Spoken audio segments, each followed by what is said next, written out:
gần tôi ôm tay mà cá đô lớn sôm nắng tay vậy ông chia xa hơn ai hà mà tay nó phụ khăn đời ban tô ga đập đau đời ban tô la yan cô yong thế là bao thân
Unoska sena ka sena hangga dewa dewa atam pala samyot ibamo lai de hai rat ibamo ingen hawa kadano ngama ga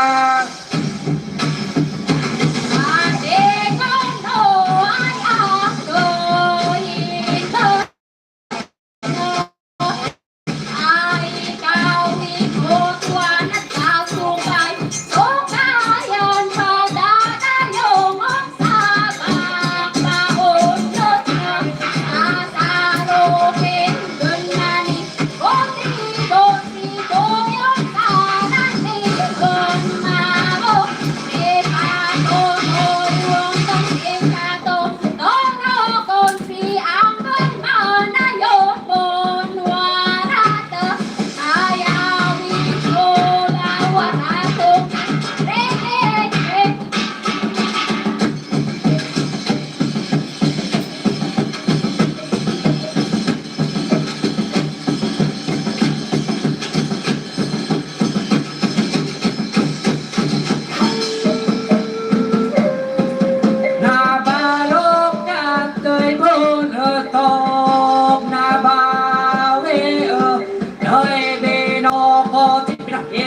Bukidnon heritage.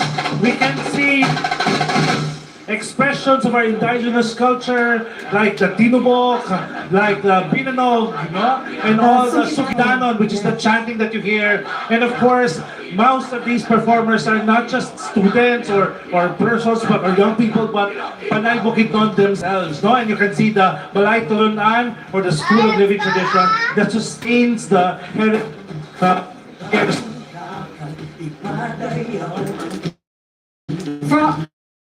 And it's important to mention that the indigenous tribe of Panay Bukidnon is one of perhaps 77 or more indigenous tribes in our country. Ila di sininga do trademark gid is they have a tradition of oral chanting, right, that is passed on from generation to generation. And this is made possible because of the binukots, or the well-kept maidens, that are the cultural bearers, no, of the Panay Bukidnon. And as you saw earlier in their performances, the base of their steps is taken from the traditional dance of the Panay Bukidnon, which is the binanog. It's very, very beautiful to see local culture getting its moment here in Dinagyang, and of course the national and international And what stage. is more beautiful is that you see the concept of pagsibod. That means that from head to foot, no, from sky to the ground, everything works in alignment, no, in perfect continuity, and that is the heritage, no, of our Panay Bukidnon. Ayun, ang Tribo Halaod is just one of the two special performers that we're gonna witness this morning, and they are from Kasadyahan sa Kabanwahanan, which happened yesterday. And we would like to acknowledge the chair of the Kasadyahan sa Kabanwahanan, Dr. Eden Deriada. Ma'am Eden, thank you very much for leading us in our Kasadyahan Festival. And by the way, with our judges, we would also like to acknowledge Isla Lipana and Company, PW Philippines, our official tabulator of Dinagyang 2023, and with him the chair of our judging committee for all our major events, Direct Albert Banyanes. Direct, thank you very much for being part of this particular festival. And I also would like to take this opportunity to acknowledge our special guests. A big round of applause for Tessa Prieto Valdez. Let's also give it up for Tim Yap. And of course, he's always a face here in Iloilo, Georgie Dingkong. And our DepEd Yusek Epimaco Densi. Welcome, welcome to Dinagyang 2023.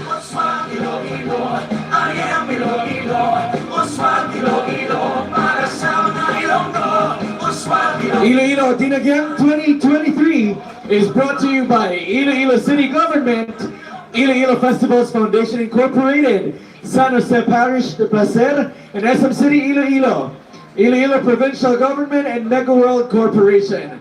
We would also like to thank Legato Health Technologies, Smart Communications, San Miguel Brewery Incorporated, Coca-Cola, JS Lison Group of Companies, More Power, DBC Homes, Ayala Corporation, Robinson Smalls, F. Maria Group of Companies, Grab, Uswag Ilonggo, Extend Ops, Congresswoman Jam Baronda, Sagility, Double Dragon Corporation by Edgar Injap Shah, Panay News, PLDT, Vista Mall Iloilo, Metro Pacific Iloilo Water, Metro Iloilo Bulk Water, Geofalsis Group of Companies, WNS Global Corporation, Toyota, Mang Inasal, Tanduay, Converge,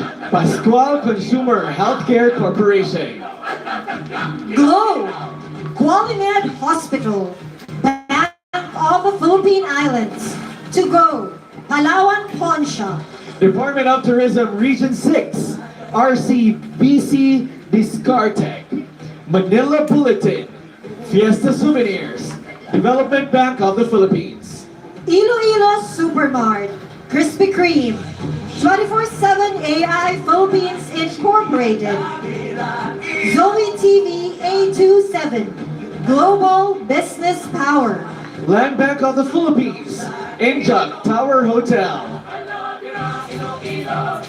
Adalja Commercial Corporation, Avida, Seda, HealthLink, Home Credit, Skygo, Jollibee, Nature Spring, Inspiro, Angelina Bake Shop, Optimized Customer Solutions Incorporated, distributor of Nestle, Philippine Daily Inquirer, Amaya, Ayala Shops, Ayala Land Office, Metro Iloilo Water District, South Balibago Waterworks, Philippine Amusement and Gaming Corporation. We are now down to our third competing tribe for today. Tribo Familia Sagrada was founded by Mr. Rockmar Buen Suceso for Dinagyang 2003 and participated at first in the open category.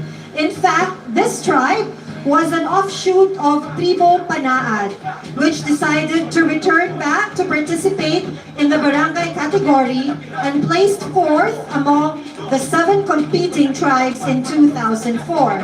Now in the years 2005 and 2008, they joined as part of the open category and placed in top 10 in each year. Then they joined the Dinagyang Sadsad Serial in 2020. And this year, they will be returning to Dinagyang this time as part of the Barangay Tribe Competition. Wow, they're back after 20 years. Yes, another legacy tribe in Romel. What we can look for in this particular tribe is a music that is quite familiar, very nostalgic, very 70s and 80s, you know, and then this particular tribe, as in the opening salvo, you would notice, no, very basic steps, very basic formations, no, something that people can follow. This is really true spirit of the Dinagyang sa barangay. So we are expecting to see the core Gidya where Dinagyang started. I'm very excited to see that because you see, ladies and gentlemen, way back in the 1970s and the 80s, the music of Dinagyang is not as it is now. It was very different, and you shall see it later in this tribe's competition. And of course, this tribe is headed by tribe manager Rockmar Buen Suceso, Choreographer Christopher Arieta, Mark Benaldez, Tata Lanzar, and Robmar Buen Suceso. Dance Master Sky Cachon and Tata Lanzar. Artistic Director Mark Bernaldez. Musical Director Ryan Obamos.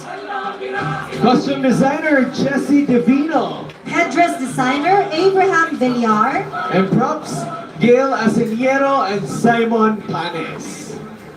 You know, this particular tribe is quite familiar to the Ilonggos because of all the tribes that are competing for the Dinagyang sa barangay, this one performs and rehearses in the streets, no? Sa dalan, makita, kag mabatian ang ining tribo for everybody to see. And so, ladies and gentlemen, without much further ado, let's welcome into Freedom Grandstand our third competing tribe, Tribo Familia Sagrada.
Tribo Familia Sagrada. And indeed, grabbing a throwback, Romel, from the steps to the music. Only 80s and 90s kids know. That's how Dinagyang started. Ako mo ginano ang dance steps nila. And later on, the dance steps evolved into mas mabutlay, more complicated na sound. Yes, I think you mentioned, Romel, no? The dance steps of this tribe is really a throwback. So 80s, 70s, 80s, 90s. I was just saying that only Ilonggo 80s and 90s kids know this. But it is so refreshing to see those elements back on stage for Dinagyang. Because as you can see also, if you've been following Dinagyang for many years, the steps have eventually evolved into a sort of fiercer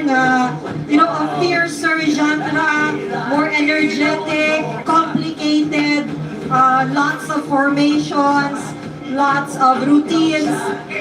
Way back in the 70s and the 80s, it was all very simple. And the steps were designed that the community, the passers-by, the audience, they could all join. They could all learn the dance. And even the music was easily danceable. And it is so good to bring back that element into Dinagyang today. And then kudos to our drum beaters for that. And speaking of drum beaters, this afternoon, we also have another event, Dinagyang event, which will be held at SM City Iloilo, the Drum Beats Competition at 3 p.m. This time for the Drum Beats Competition, we will be focusing more on the musicians naman.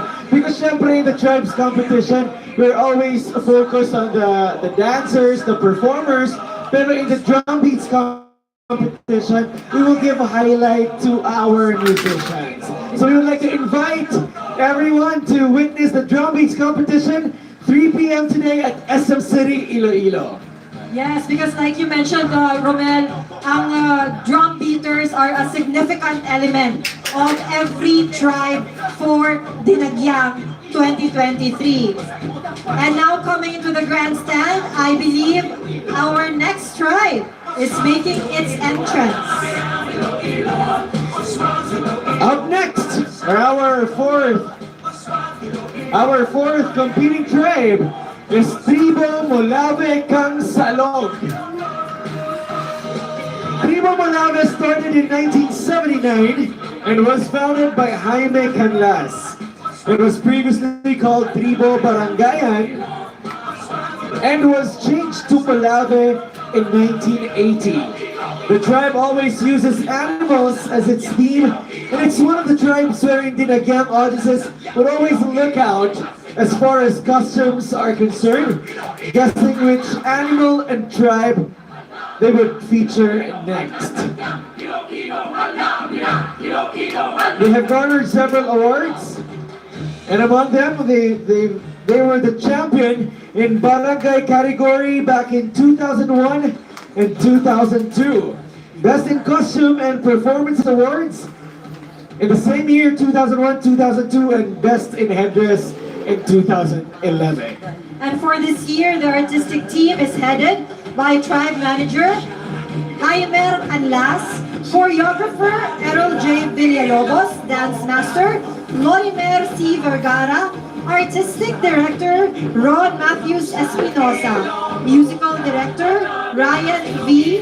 Demaulo, assistant musical director Arnold Tricanias Jr., Costume designer is Nikki Sandrix Monares and Christopher John Puerta. Set designer Roger John Arsenal. And now you can see the parade of their corporate sponsors. Thank you very much, the corporate sponsors of our tribes, for your unwavering support. Thank you so much for your commitment to our tribe. We would also like to take this opportunity to acknowledge the presence of Miss Iloilo chairwoman rather, Miss Sara Peña, and her co-chair, Beverly Panging Rosales, and of course our special guest, Christian Simpson. And in just a short while, we're gonna witness as our Miss Iloilo Queens. Later, no, ipakilala sila nato na isa-isa. Kag sila man mapasundayag. Yes. In fact, our Miss Iloilo 2023 Coronation Night was just held recently at Iloilo Convention Center. This past Wednesday lang, January 18. And 3 new queens have been crowned who will represent Iloilo in Iloilo City in 3 national pageants. Once again, we would like to thank our sponsors. Iloilo Dinagyang 2023 is brought to you by Iloilo City Government, Iloilo Festivals Foundation Incorporated, San Jose Parish Placer, SM City Iloilo, Iloilo Provincial Government, and Mega World Corporation.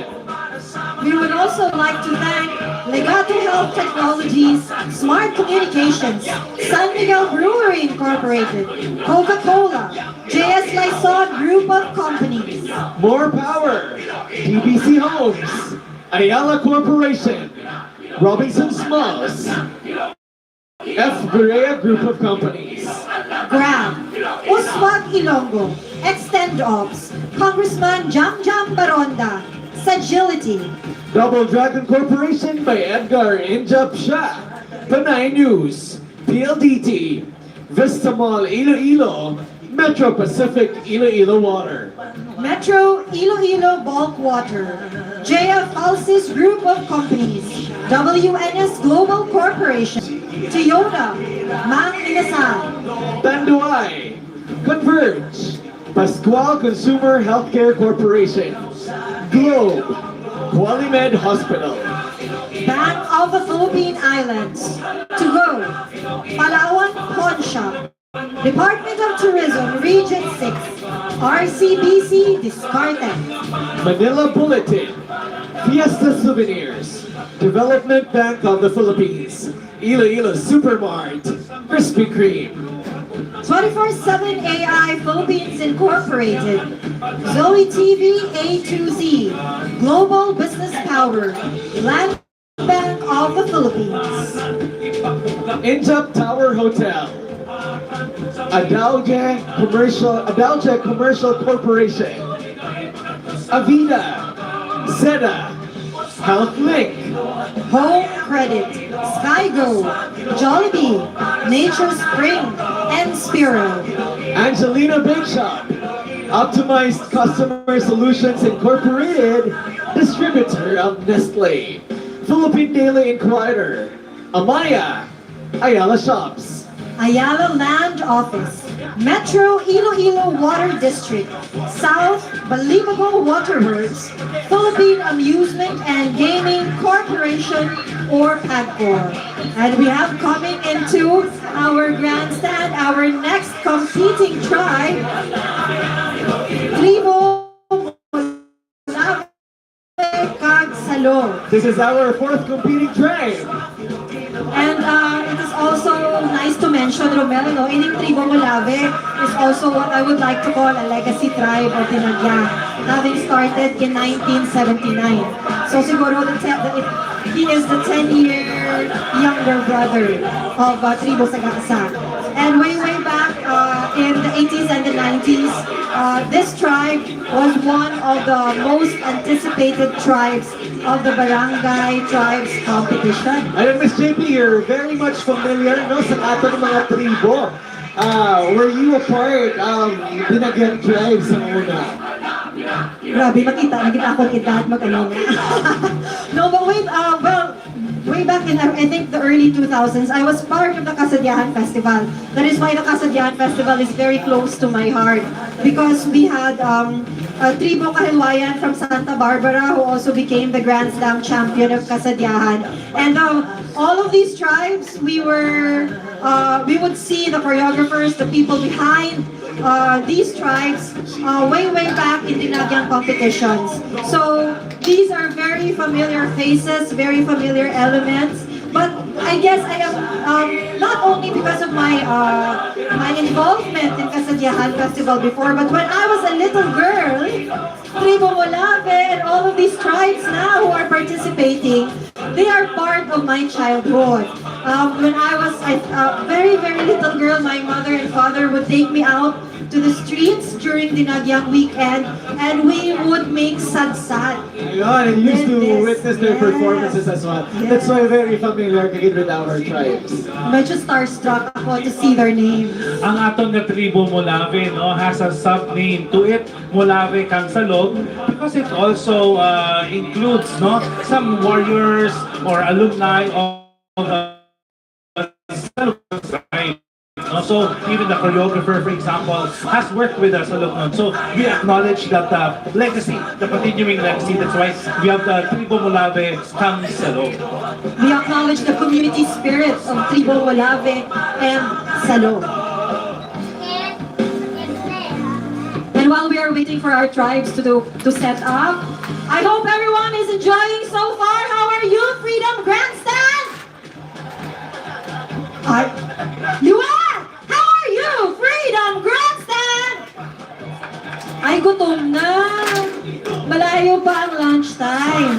Ayun, and I also would like to inform everyone that the awarding ceremony will also be here at the grandstand tonight at 6 p.m. So later natin pagkatawagan din man sa Freedom Grandstand ang results ng ating tribes competition. And don't forget, after this tribes competition, you are very much welcome to join our tribes again for the drum beats competition at SM City South Point later at 3 p.m. And of course, sad man kita sa kali karon dugay during lunchtime.